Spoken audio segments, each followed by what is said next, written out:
हरे कृष्ण। ओम आदित्याय नमः। आज ज्येष्ठ मास का 9वां दिन है और 9वीं तिथि आज सारा दिन रहने के बाद अगले दिन सुबह 3:21 पर समाप्त होगी। आज दिनांक है 21 मई और दिन है बुधवार। ज्येष्ठ मास के इस पुण्य 9वें दिवस पर आप सभी श्रोताओं का बहुत बहुत स्वागत है।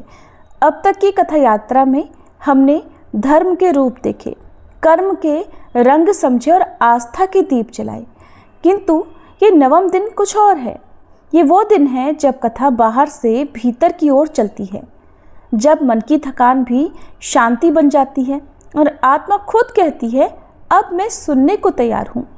ये दिन पूछता है क्या अब भी हम केवल सुनने आए हैं या कुछ बदलने को भी तैयार हैं, क्योंकि ज्येष्ठ मास की गाथाएं केवल सुनने के लिए नहीं, वे हमारे भीतर के ताप को तप में बदलने आई हैं, हमारी उलझनों को उत्तर में ढालने आई हैं। आज हम श्री कृष्ण से मौन की भाषा में क्षमा मांगते हैं और सूर्य देव से प्रार्थना करते हैं कि वे हमें धैर्य, दृष्टि और दिशा तीनों एक साथ प्रदान करें। अब कथा नहीं, साधना का स्वर गूंजेगा, जहां हर शब्द आत्मा को छू जाएगा। प्रिय श्रोताओं, आज का अध्याय शुरू करने से पहले हम सभी मिलकर माँ गंगा से प्रार्थना करें। हे माँ गंगे, आप त्रिलोकों को पवित्र करने वाली, भगवती विष्णुपदी, शिव जी की जटाओं में लहराने वाली कल्याणी हो। आपकी एक बूंद से पापों का नाश होता है। आपके दर्शन मात्र से जन्म जन्मांतर के दोष मिट जाते हैं। हे माँ गंगे, हम सबके जीवन में जो भी दुख, पाप, कष्ट, रोग, दरिद्रता और क्लेश हैं, कृपा कर अपनी निर्मल धारा से उन्हें बहा दो।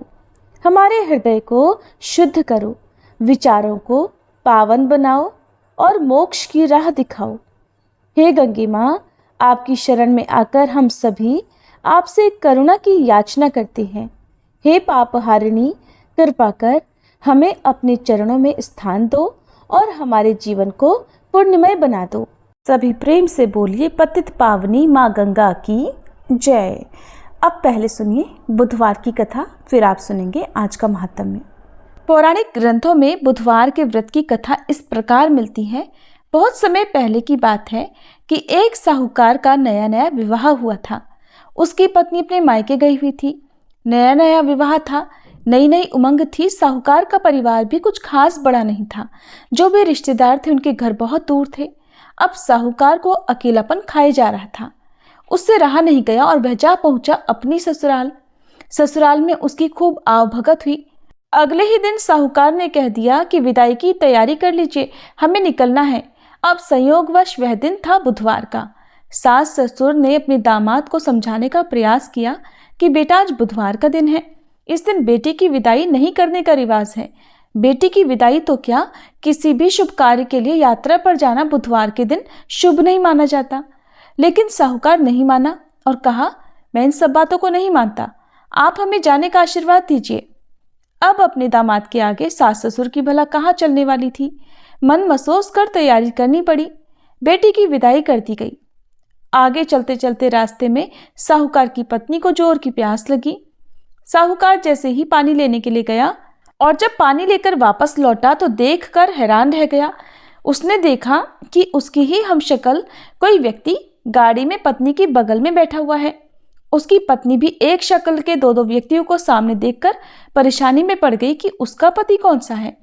जैसे ही साहूकार ने पत्नी के पास बैठे व्यक्ति से पूछा कि वह कौन है, तो पलटकर उसने जवाब दिया कि भैया, मैं तो उस नगर का साहूकार हूँ और अपनी पत्नी को लेकर जा रहा हूँ। तुम बताओ तुम कौन हो और मेरी पत्नी पर तुम अपना अधिकार क्यों जमा रहे हो। ऐसे बहस करते करते दोनों में विवाद बढ़ गया। विवाद को देखते हुए राज्य के सिपाही वहां पहुंचे और साहूकार को पकड़ लिया। अब सिपाही भी चक्कर में पड़ गए कि दोनों की शक्ल सूरत तो एक समान है। उन्होंने साहूकार की पत्नी से ही पूछा कि बताओ इसमें से तुम्हारा पति कौन सा है। अब बेचारी भला वह क्या जवाब देती। तब साहूकार ने हाथ जोड़ लिए और भगवान से विनती की कि हे भगवान, ये आपकी क्या माया है।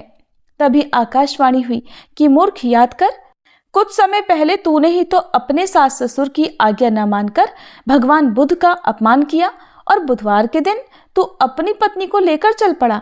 जबकि तुझे इस दिन नहीं जाना चाहिए था।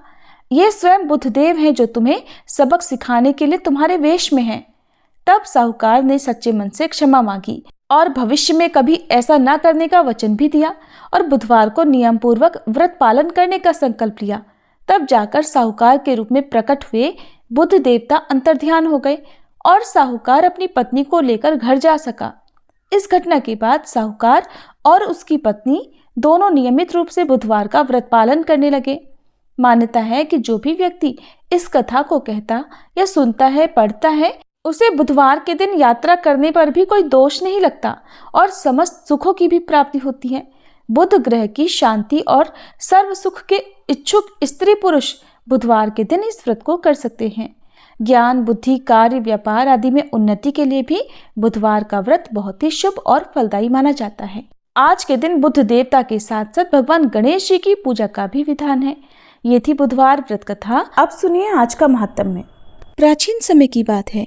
एक समय राजा भद्रायु ने अपनी पत्नी के साथ किसी सुंदर और रमणीय वन में प्रवेश किया। वहां उन्होंने देखा कि कुछ ही दूरी पर एक ब्राह्मण पति पत्नी चिल्लाकर भाग रहे हैं और कोई बाघ उनका पीछा कर रहा है। वे दोनों पति पत्नी चिल्लाकर कह रहे थे कि महाराज, हे राजन, हे करुणानिधि, हमारी रक्षा कीजिए, रक्षा कीजिए। ये पुकार सुनकर राजा ने अपना धनुष उठाया। इतने में ही वह बाघ आ पहुंचा। उसने ब्राह्मणी को पकड़ लिया। वह हा नाथ, हा नाथ, हा प्राण वल्लभ, हा शंभो, हा जगदीश्वर आदि कहकर विलाप करने लगी। बाघ बड़ा ही भयानक था।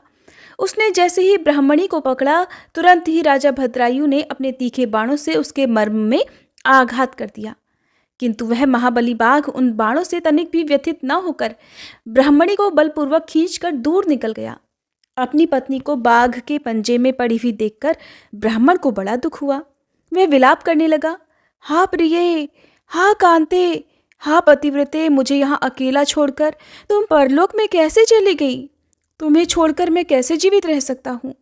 राजन, तुम्हारे वे अस्त्र शस्त्र कहाँ हैं जिनकी बड़ी प्रशंसा सुनी जाती थी? वह महान धनुष अब क्या हो गया? तुम्हारा 12,000 हाथियों से भी अधिक बल कहाँ है? तुम्हारे शंख, खड्ग और मंत्रास्त्र विद्या से क्या लाभ हुआ? दूसरों को छीन होने से बचाना तो एक क्षत्रिय का परम धर्म है। धर्म के राजा अपना धन और प्राण देकर भी शरण में आए हुए दीन दुखियों की रक्षा किया करते हैं। जो पीड़ितों की प्राण रक्षा नहीं कर सकते, ऐसे लोगों के जीवन की अपेक्षा तो उनकी मृत्यु ही श्रेष्ठ है। इस प्रकार ब्राह्मण का विलाप और उसके मुख से अपने पराक्रम की निंदा सुनकर राजा ने शोक से मन ही मन इस प्रकार विचार किया, अहो, आज भाग्य के उलटफेर से मेरा पराक्रम नष्ट हो गया, मेरे धर्म का भी नाश हो गया, अतः अब मेरी संपदा, राज्य और आयु का भी निश्चय ही नाश हो जाएगा। ऐसा कहकर राजा भद्रायु उन ब्राह्मण के चरणों में गिर पड़े और उसे धीरज बंधाते हुए कहने लगे, हे ब्राह्मण, मेरा पराक्रम नष्ट हो गया, मुझे क्षत्रिय धर्म पर आप कृपा कीजिए। महामते, शोक छोड़ दीजिए, मैं आपको मनवांछित पदार्थ दूंगा। ये राज, ये रानी और मेरा ये शरीर सब कुछ आपके अधीन है। बोलिए, आप क्या चाहते हैं? ब्राह्मण बोले, राजन, अंधे को भला दर्पण से क्या काम? जो भिक्षा मांगकर अपना जीवन निर्वाह करता हो, वह बहुत से घर लेकर भला क्या करेगा? जो मूर्ख है, उसे पुस्तक से क्या काम? और जिसके पास स्त्री नहीं है, वह धन लेकर क्या करेगा? मेरी पत्नी चली गई, मैंने कभी काम सुख का उपभोग नहीं किया, अतः काम भोग के लिए आप अपनी इस बड़ी रानी को मुझे दे दीजिए। राजा कहने लगे, ब्राह्मण, क्या यही तुम्हारा धर्म है?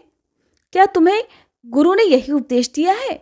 क्या तुम नहीं जानते कि पराई स्त्री का स्पर्श स्वर्ग और सुयश की हानि कराने वाला है? पर स्त्री के उपभोग से जो पाप कमाया जाता है, उसे सैकड़ों प्रायश्चितों द्वारा भी कभी धोया नहीं जा सकता। ब्राह्मण कहने लगे, राजन, मैं अपनी तपस्या से भयंकर ब्रह्महत्या और मदिरापान जैसे पाप का भी नाश कर डालूंगा। फिर पर स्त्री संगम भला किस गिनती में है? इसलिए आप अपनी इस पत्नी को मुझे अवश्य दे दीजिए, नहीं तो आपको निश्चय ही नरक में जाना होगा। ब्राह्मण की इस बात पर राजा ने मन ही मन विचार किया कि ब्राह्मण के प्राणों की रक्षा न करने से महापाप होगा, अतः इससे बचने के लिए अपनी पत्नी को दे डालना ही सर्वश्रेष्ठ है। इस श्रेष्ठ ब्राह्मण को अपनी पत्नी देकर मैं पाप से मुक्त होकर शीघ्र ही अग्नि में प्रवेश कर जाऊंगा। मन ही मन ऐसा निश्चय करके राजा ने आग जलाई और ब्राह्मण को बुलाकर उसके प्रति अपनी पत्नी को दे दिया। इसके बाद स्नान करके पवित्र होकर देवताओं को प्रणाम करके उन्होंने अग्नि की 2 बार परिक्रमा की और एकाग्र चित्त होकर भगवान शिव का ध्यान किया। इस प्रकार राजा को अग्नि में गिरने के लिए तत्पर देखकर जगतपति भगवान विश्वनाथ सहसा वहां प्रकट हो गए। उनके 5 मुंह थे। मस्तक पर चंद्रकला आभूषण का काम दे रही थी। कुछ कुछ पीले रंग की जटा लटकी हुई थी। वे कोटि कोटि सूर्यों के समान तेजस्वी थे। हाथों में त्रिशूल, खटवांग, कुठार, ढाल, मृग, अभय, वरद और पिनाक धारण किए बैल की पीठ पर बैठे हुए भगवान नीलकंठ को राजा ने अपने आगे प्रत्यक्ष देखा। उनके दर्शन जनित आनंद से युक्त होकर राजा भद्रायु ने हाथ जोड़कर उनकी स्तुति की। फिर स्तुति करने के साथ ही राजा की स्तुति से प्रसन्न होने पर माता पार्वती के साथ प्रसन्न हुए करुणा निधान महेश्वर ने कहा, राजन, तुमने किसी अन्य का चिंतन ना करके जो सदा सर्वदा मेरा पूजन किया है, तुम्हारी इस भक्ति के कारण और तुम्हारे द्वारा की हुई इस पवित्र स्तुति को सुनकर मैं बहुत प्रसन्न हुआ हूँ। तुम्हारे भक्ति भाव की परीक्षा लेने के लिए ही मैं स्वयं ब्राह्मण बनकर आया था, और जिसे बाघ ने खा लिया था वह ब्राह्मणी और कोई नहीं, ये गिरिराज नंदनी उमा देवी ही थी। तुम्हारे बाण मारने से भी जिसके शरीर को बिल्कुल चोट नहीं पहुंची, वो बाघ भी माया से बना हुआ था। तुम्हारे धैर्य को देखने के लिए ही मैंने तुम्हारी पत्नी को मांगा था। इस कीर्ति मालिनी की और तुम्हारी भक्ति से मैं अत्यंत संतुष्ट हूँ। तुम कोई दुर्लभ वर मांगो, मैं उसे अवश्य दूंगा। तब राजा बोले, देव, आप तो साक्षात परमेश्वर हैं। आपने सांसारिक ताप से घिरे हुए मुझ अधम को जो प्रत्यक्ष दर्शन दिया है, यही मेरे लिए महान वर है। देव, आप वरदाताओं में श्रेष्ठ हैं। आपसे मैं दूसरा कोई वर नहीं मांगता। मेरी यही इच्छा है कि मैं, मेरी रानी, मेरे माता पिता, पद्माकर वैश्य और उनके पुत्र सुनय, इन सबको आप अपना पार्श्ववर्ती सेवक बना लीजिए। इसके बाद राजा कीर्ति मालिनी ने भी प्रणाम करके अपनी भक्ति से भगवान शंकर को प्रसन्न किया और ये उत्तम वर मांगा कि महादेव, मेरे पिता चंद्रांगद और माता सीमंतनी, इन दोनों को भी आपके समीप निवास प्राप्त हो।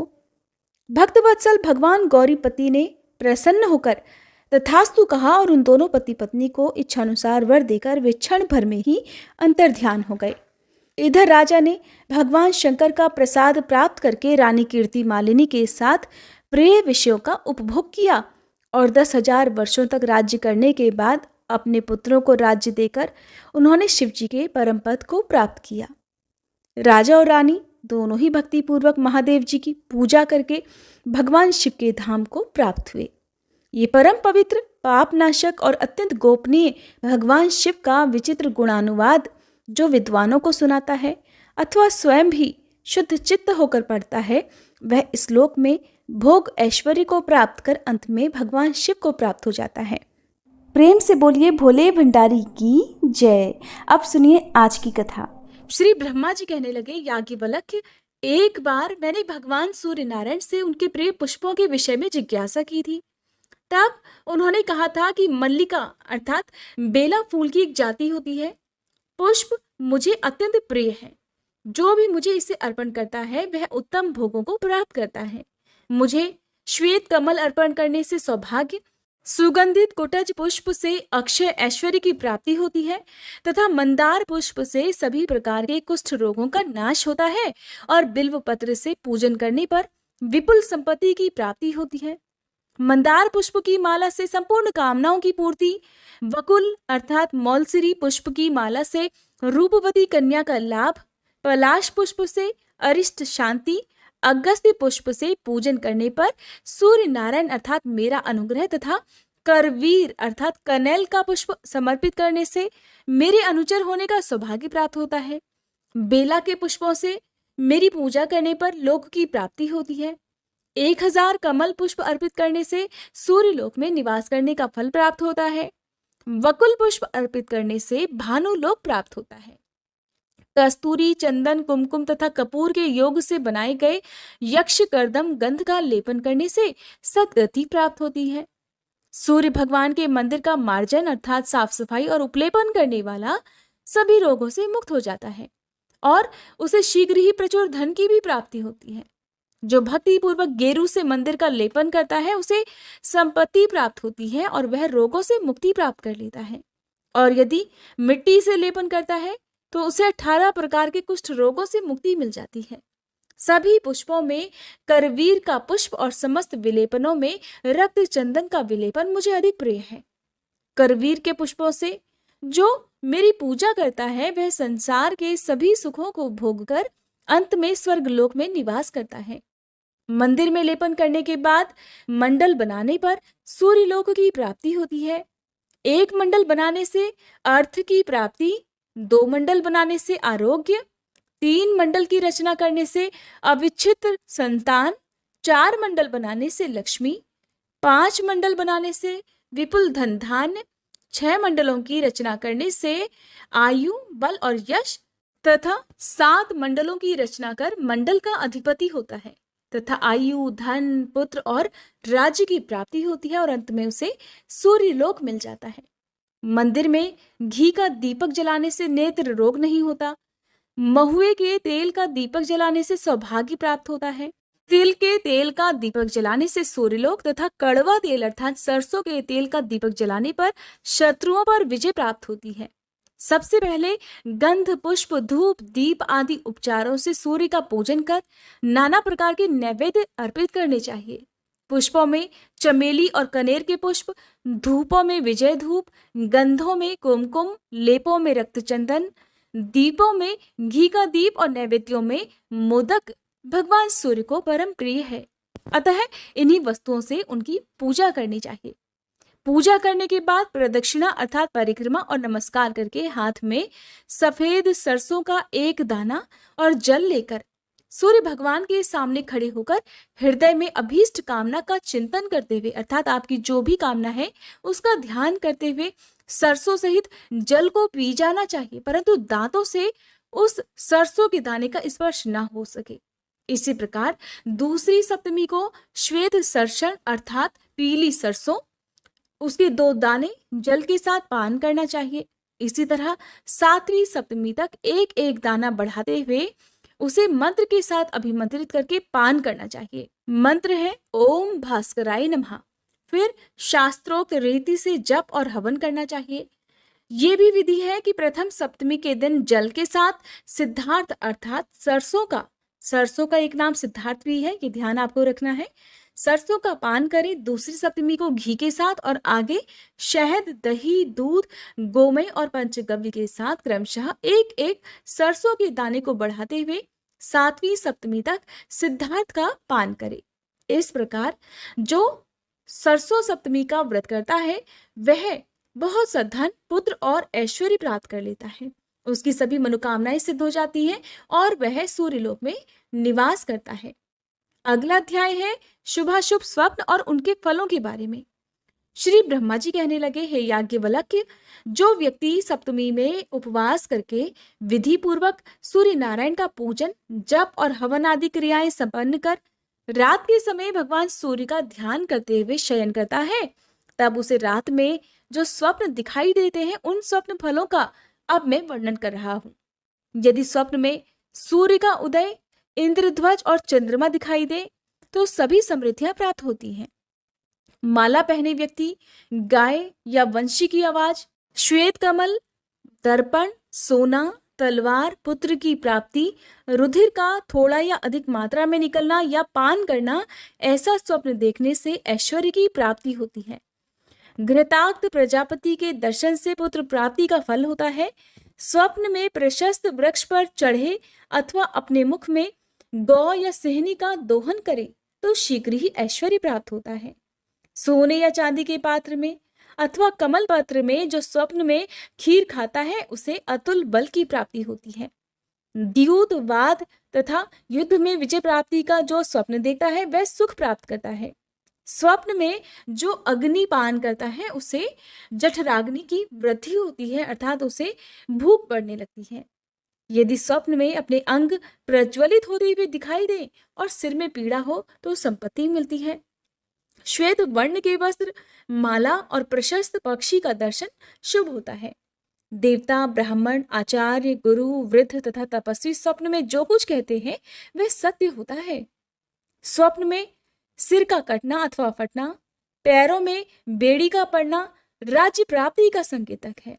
स्वप्न में रोने से हर्ष की प्राप्ति होती है।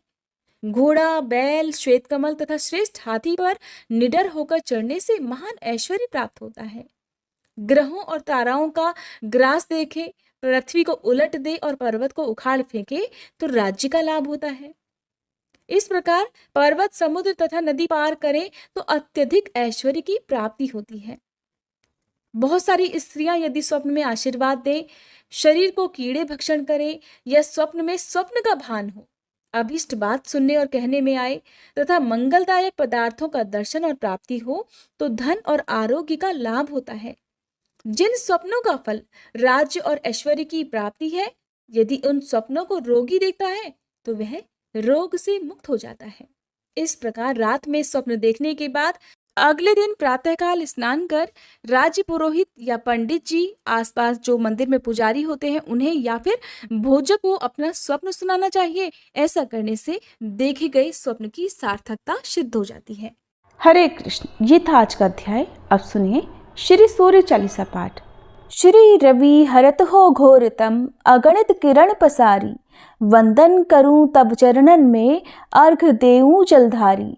सकल सृष्टि के स्वामी हो, सचराचर के नाथ, निस्दिन होत तुमसे ही, होवत संध्या प्रभात। जय भगवान सूरतमहारी, जय खगेश दिन कर शुभकारी। तुम हो सृष्टि के नेत्र स्वरूपा, त्रिगुणधारी त्रैवेद स्वरूपा। तुम ही करता पालक संहारक, भुवन चतुर्दश के संचालक। सुंदर बदन चतुर्भुजधारी, रश्मि रथी तुम गगन विहारी। चक्र शंख अरु श्वेत कमलधर, वर मुद्रा सोहत चोटे कर।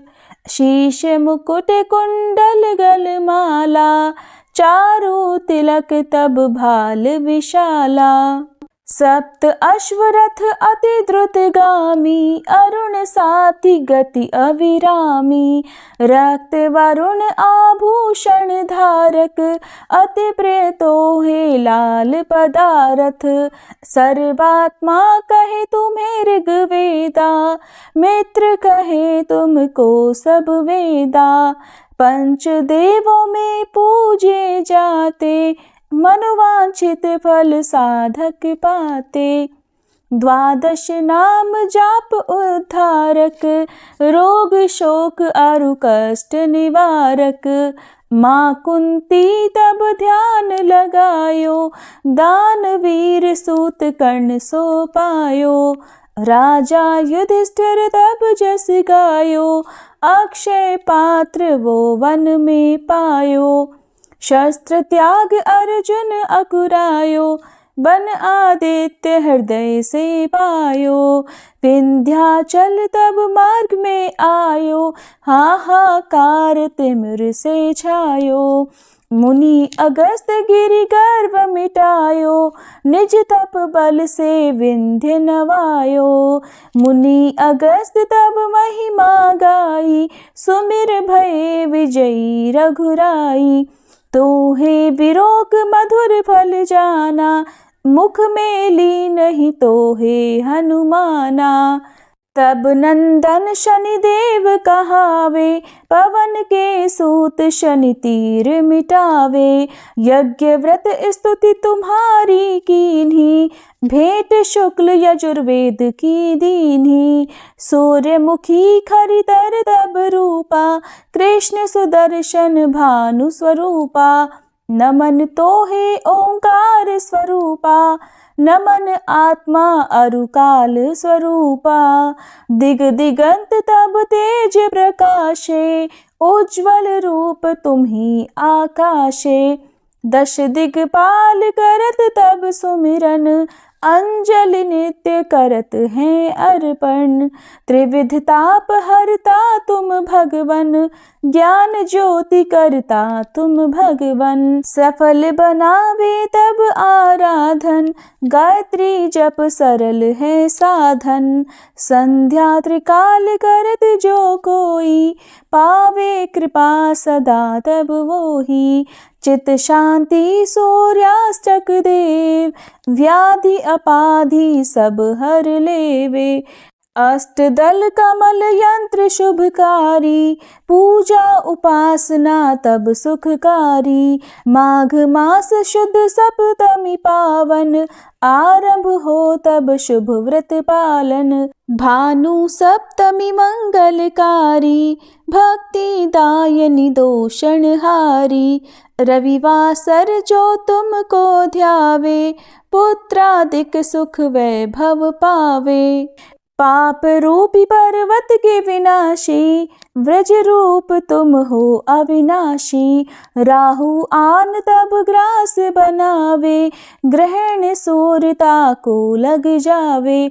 धर्म दान तप करते हैं साधक, मिटत राहु तब पीड़ा बाधक। सूर्य देव तब कृपा कीजे, दीर्घ आयु बल बुद्धि दीजे। सूर्य उपासना कर नित ध्यावे, कुष्ठ रोग से मुक्ति पावे। दक्षिण दिशा तोरी गति जावे, दक्षिणायन वो ही कहलावे। उत्तर मार्गी तोरो रथ होवे, उत्तरायण तब वो कहलावे। मन और वचन कर्म हो पावन, संयम करता भलित आराधन। भरत दास चिंतन करत घर दिन कर तब ध्यान, रखियो कृपा इस भक्त पे तुम्हारी सूर्य भगवान। ओम जय सूर्य भगवान, जय हो दिनकर भगवान। जगत के नेत्र स्वरूपा, तुम हो त्रिगुण स्वरूपा। धरत सब ही तब ध्यान, ओम जय सूर्य भगवान। सारथी अरुण है प्रभु, तुम श्वेत कमल धारी। तुम चार भुजाधारी, अश्व है सात तुम्हारे। कोटि किरण पसारे, तुम हो देव महान। ओम जय सूर्य भगवान। उषा काल में जब तुम उदयाचल आते, सब तब दर्शन पाते। फैलाते उजियारा, जागता तब जग सारा। करे सब तब गुणगान, ओम जय सूर्य भगवान। संध्या में भुवनेश्वर अस्ताचल जाते, गोधन तब घर आते।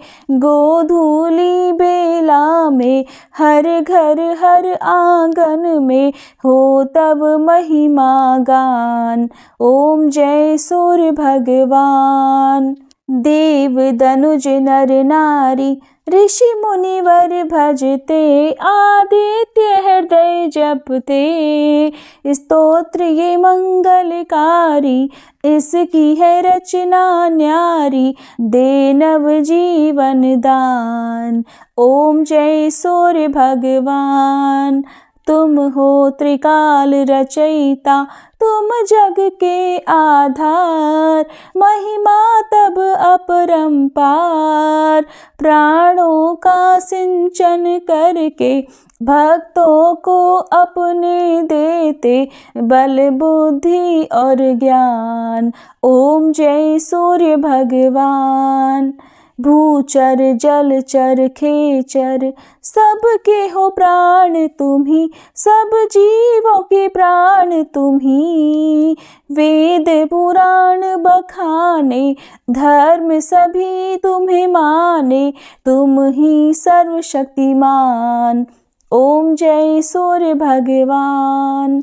पूजन करती दिशाएं, पूजे दश दिक्पाल। तुम भुवनों के प्रतिपाल, ऋतुएं तुम्हारी दासी। तुम शाश्वत अविनाशी, शुभकारी अंशुमान। ओम जय सूर्य भगवान, ओम जय सूर्य भगवान। जय हो दिनकर भगवान, जगत के नेत्र स्वरूपा। तुम हो त्रिगुण स्वरूपा, धरत सब ही तब ध्यान। ओम जय सूर्य भगवान, ओम जय सूर्य भगवान।